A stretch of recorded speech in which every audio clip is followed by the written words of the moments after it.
Okay. Have you ever felt like pieces of your soul were left behind in past traumas, relationships, or lifetimes? Yes, absolutely. So in shamanic practices, the soul was always called a like the butterfly, because it's so skittish. It takes very little to spook it. And back in the olden times, where or anywhere where there's shamanism, they would participate in soul retrievals even if you fell off your horse, because they would perceive that if there was some part of you that fell off and was scared and broke off fear, anger, anxiety, these things that make us kind of go into shock, and maybe part of our soul kind of releases.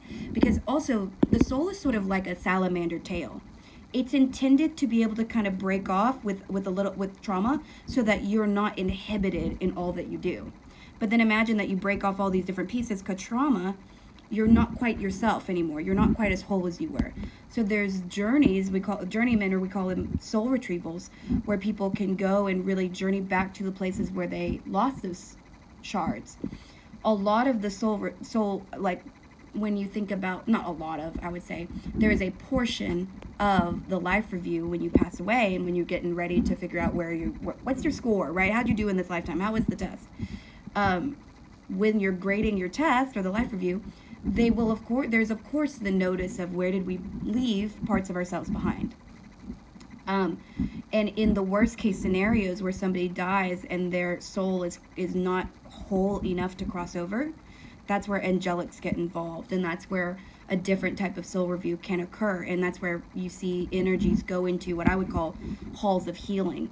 So if you were a medium, you would not be able to access them right after their death, because their soul is still being put back together. It's being rejuvenated, and recollected, I guess, so to speak, which I think is amazing and beautiful. But it's also one of the things that, if you were to die in a horrifically violent way, oftentimes your soul will be aided in its crossover, and then you'll spend time in one of those halls of healing where you just kind of are unbothered.